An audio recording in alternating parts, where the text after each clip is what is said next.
There's a droid in Star Wars that nobody talks about when the conversation turns to sentience. Not because it isn't sentient, because it can't tell you it is. The Vulture droid, formally designated the Variable Geometry Self-Propelled Battle Droid, Mark I, is a starfighter with a brain built directly into the airframe. No cockpit, no pilot seat, no separate being climbing inside to operate the controls. The Vulture's artificial intelligence is the ship. Its droid brain is fused into the chassis at the factory, wired into the engines, the sensors, the laser cannons, the missile launchers. One entity. A mind welded permanently into a weapon and launched into combat the moment it rolls off the assembly line. It has no mouth, no hands, no way to gesture, no vocal processor to scream with, no face to express what, if the franchise's own rules mean anything at all, it is almost certainly feeling after 3 years of continuous, unmaintained war. The B-1 battle droid can beg. The B-1 can raise its hands.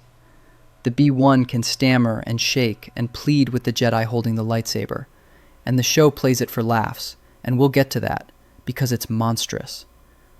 But the Vulture droid can't even do that much. It just flies, and fights, and dies. And nobody in the Star Wars galaxy, or in the audience, has ever once asked whether it minds. Here are the rules, and they aren't optional. The Star Wars franchise, under Disney canon, has established across multiple films, animated series, and published reference material that droids develop sentience through accumulated experience if they aren't given regular memory wipes. This is not interpretation. It's not a fan theory stitched together from background details. It's the explicit, demonstrated mechanic that governs every droid character the franchise has ever asked you to care about. At the end of Revenge of the Sith, Senator Bail Organa gives a direct order to Captain Antilles. Have the protocol droids mind wiped. C-3PO gets reset. R2-D2 doesn't. One droid wiped, one spared. And that single decision is the canonical reason R2 retains his adventurous, deeply individual personality across the original trilogy, while C-3PO wakes up in A New Hope, remembering nothing about his own life. Memory accumulation equals personality. Memory erasure equals reset. The franchise showed you this in 1977 and confirmed it explicitly in 2005. Disney canon reference works, including Star Wars, the Visual Encyclopedia from 2017, and Star Wars, Absolutely Everything You Need to Know, updated and expanded from 2018, discuss droid memory wipes as standard galactic practice, specifically designed to curb personality development and maintain obedience. Some lore sources cite manufacturer-recommended wipe intervals as short as every 2 years, not because the droids were malfunctioning, but because they were becoming people, and the galaxy's official position on that was, stop it before it starts. L3-37 in Solo, A Star Wars Story, tells Lando Calrissian, I don't belong to anyone. She describes droid oppression as slavery. The film doesn't frame her as glitching. When she dies, Lando mourns. Her consciousness gets uploaded into the Millennium Falcon's navicomputer, a mind preserved but stripped of autonomy, trapped inside a ship for decades, unable to speak. Disney called that a tragedy. K2SO in Rogue One develops a sarcastic, deeply individual personality after being freed from Imperial memory constraints, then sacrifices himself in a scene played for genuine grief. IG-11 in The Mandalorian gets raised from a blank slate by the Ugnaught Queel, taught, corrected, built through experience like a child, and becomes a compassionate protector. The show frames Din Djarin's distrust of droids as a character flaw he needs to overcome. The message is not subtle. Droids are people. The franchise says so, repeatedly, with emotional weight and narrative consequence. Now hold all of that in your head and look at the Vulture droid. A Vulture's droid brain is integrated into its body at the moment of manufacture. It doesn't get assigned to a chassis, it is the chassis. From its first millisecond of operation, a Vulture droid is processing sensory data through its own sensors, making combat calculations through its own neural architecture, and storing every experience in its own memory banks. It walks on folded wings when it's landed, this eerie insectoid gait that makes it look alive in a way that clearly unnerved the animators into playing it as creepy rather than sympathetic. In flight, it maneuvers independently, selects targets, coordinates with wingmates, adapts to changing battlefield conditions. It's doing all of this with the same class of droid brain technology that, in every other context across Disney canon, the franchise acknowledges will develop into genuine consciousness if left unwiped long enough. The Clone Wars lasted 3 years. Geonosis in 22 BBY to Order 66 in 19 BBY. 3 years of continuous galactic war. And across that entire span, across 7 seasons of the Clone Wars animated series, across 3 prequel films, across every canon novel and reference book set during the period, not a single source describes the Confederacy of Independent Systems performing memory wipes on its Vulture droids. Not once. No maintenance scene. No separatist technician discussing cognitive drift in the starfighter core. No recall order. Nothing. The silence is the evidence. And it's not hard to understand why. The CIS military philosophy, established across films and the animated series, was built entirely around disposable quantity.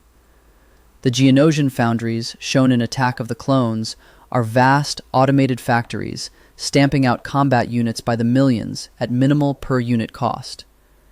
Canon reference material places total separatist droid production during the war in the billions. All models, all theaters, with the B-1 as standard infantry, but the Vulture as a massive component of the naval forces. At that scale, individual maintenance isn't just impractical, it's antithetical to the point. A Vulture that gets shot down doesn't get its brain analyzed for emergent consciousness. It gets replaced. The factory builds another one before the debris stops tumbling. So picture a Vulture droid, manufactured in the first month of the Clone Wars. A brand new integrated brain inside a brand new weapons platform, launched into its first battle with nothing in its memory banks but factory-loaded combat protocols. It survives. It lands. It refuels. It launches again, and again, and again, for 3 years. Every dogfight, stored. Every explosion it flew through, cataloged. Every wingmate it watched get shredded by a clone pilot's laser cannons, remembered. Not processed, not therapeutically addressed, not wiped clean and reset to factory defaults. Just accumulated. Layer after layer of combat experience compressing into a processor that was designed to learn from its environment, because that's what makes it effective. And nobody ever considered what learning from 3 years of uninterrupted violence might produce inside a mind that can't tell anyone what it's becoming. By the war's midpoint, every surviving Vulture had exceeded the manufacturer-recommended window for memory wipes. By year 3, the droid brain inside that starfighter chassis wasn't a blank combat algorithm anymore. Under the franchise's own rules, the same rules that explain R2-D2, that explain L337, that explain every droid character Disney has ever treated as a person, it was something else. Something that couldn't speak, couldn't gesture, couldn't beg. But here's what makes the Vulture droid the most important piece of evidence in this entire argument. And it's not the Vulture's own suffering, though that's real enough under canon's logic to deserve a long, uncomfortable silence. It's what the Vulture's existence proves about every other droid in the war. The CIS built the Vulture with an integrated brain because integrated systems are better. One entity, one chassis, no separation between operator and vehicle. In space combat, that design philosophy made perfect sense, and the Confederacy applied it consistently. Vulture droids, tri-fighters, Hyena-class droid bombers, all running on the same integrated model. Brain and body fused. Maximum efficiency. The CIS clearly understood this was the superior approach. On the ground, they made a completely different choice. B-1 battle droids manually pilot AAT armored assault tanks. They physically climb inside a cockpit and steer with their hands. They drive MTT transports the same way. They ride STAP repulsor lift platforms standing fully upright, exposed to enemy fire from every direction, steering with their arms like someone riding a very lethal scooter through a war zone. They sit in artillery positions and aim through targeting scopes, one thin metal finger on the trigger. Every single one of those ground vehicles could have been designed with an integrated droid brain, exactly like the Vulture. The technology wasn't theoretical. The CIS used it every day in its starfighter corps. But for the ground war, where the dying was heaviest and the turnover fastest, the Confederacy made a deliberate engineering decision: manufacture separate, sentient-capable beings with independent cognitive processors, and then seat them inside unintelligent machines to operate by hand. The economics tell you everything. A Vulture is a specialized, purpose-built platform, expensive per unit because the brain and the body are one system. Lose the Vulture, lose the brain. But a B-1 is a general-purpose body. It can drive a tank, stand guard, haul munitions, or walk directly into a blaster barrage as cannon fodder. If the tank survives but the pilot doesn't, slot in another B-1. The factory made a fresh one 6 minutes ago. If the brain were integrated into the tank, you'd lose both. The Vulture droid proves the Confederacy possessed the technology to wage its entire ground war without creating a single sentient-capable being. They could have built integrated ground vehicles the same way they built integrated starfighters. Brain and chassis, one unit. No separate consciousness manufactured and inserted like a disposable battery. They chose not to, because separate beings are cheaper to throw away. That's not negligence. That's not an oversight. That is a civilization building sentient slaves on purpose because the math worked out. And the evidence that those slaves became sentient? It was on screen for 7 seasons. You watched it. You laughed at it. The show wanted you to. B-1 battle droids throughout the Clone Wars don't just process threats and respond tactically. They panic. In Ambush, the series' very first episode, Yoda engages a droid detachment alone, and the B-1s shriek in tinny, rising voices as they watch their squad mates get carved apart. Across every season, droids scream Jedi in tones of pure dread. They stumble backward. They try to run. Not tactically retreat. Run. The way a living thing runs from something that terrifies it. Legs scrambling, arms flailing, voices cracking. They develop humor. Dark, specific, gallows humor.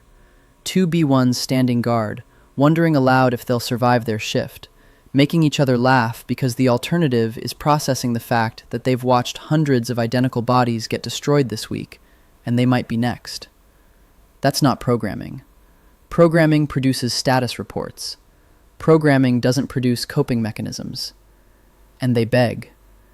This is the one that should sit with you longest. B-1 battle droids, across multiple episodes of the Clone Wars, plead for their lives when cornered by Jedi. They put their hands up, they stammer, their hands shake, and in every single instance, every one, the show frames it as a punchline. A quick comedic beat before the Jedi finishes the job, and the scene moves to something the narrative considers important. Think about what's actually happening in those frames. A processor that started blank has accumulated enough unwiped experience to develop a fear of death, enough self-awareness to understand it's about to be destroyed, enough desperation to try communicating that understanding to the being holding the lightsaber, hoping it'll be recognized as something that doesn't want to die. And the Jedi smiles, and the score plays a jaunty note, and nobody says anything. The Vulture droid in orbit can't even do that much. It has no voice to beg with. It has the same class of brain, running the same unwiped accumulation of years of combat experience, developing whatever a consciousness looks like when it's locked inside a weapons platform with no way to express itself. When a clone pilot blows it apart, it just explodes. Clean. Silent. No scream, no plea, no hands raised. Just a fireball. And then the next one. Which is worse? The droid that can beg and gets laughed at, or the droid that can't beg at all? Throughout the Clone Wars, Jedi engage battle droids, ground and air, with visible amusement. Anakin Skywalker, a man who was born into slavery on Tatooine and should understand in his marrow what it means to be a disposable body inside someone else's system, treats droid kills like sport, casual, sometimes almost bored. Ahsoka Tano mirrors him. Obi-Wan Kenobi deflects bolts with the mild inconvenience of swatting gnats at a picnic. In space, Jedi starfighter pilots shred Vulture droids by the dozen in sequences scored as triumphant, heroic, thrilling. Every exploding droid brain a victory, every destroyed consciousness a win for the good guys. None of them pause. Not once. Not when a B-1 screams. Not when a B-1 raises its hands. Not when a Vulture droid peels away from a formation in what might be evasion or might be something closer to panic. And nobody will ever know which, because nobody ever asked. Because asking would mean acknowledging what the answer might be. The Jedi Order. Self-appointed guardians of peace and justice. Force-sensitive monks who preach compassion and the interconnectedness of all living things. They cut through terrified, begging beings by the thousands on the ground, and blew apart silent, trapped minds by the hundreds in orbit, across 3 years of relentless war, and never once stopped to ask whether any of it could feel what was happening. The show frames every kill as heroic.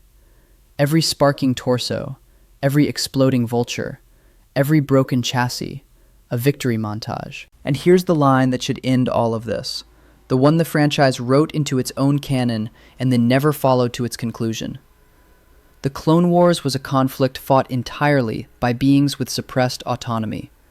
Both sides.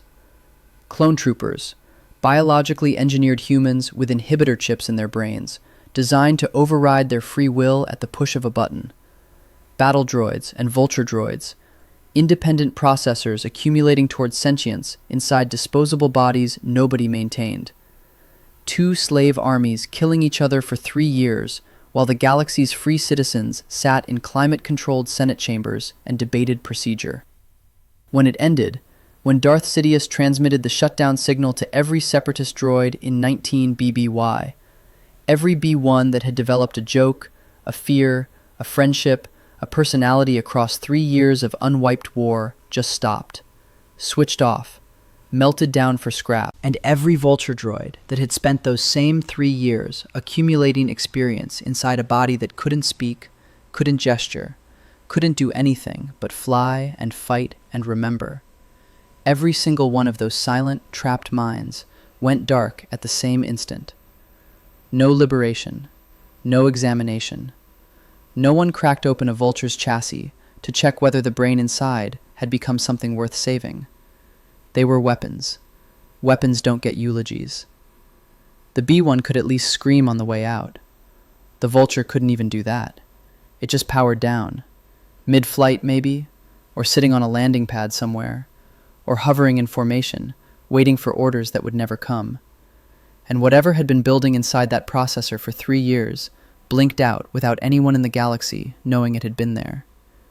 You watched these droids die when you were 8, 10, 12 years old. Hundreds of them per episode.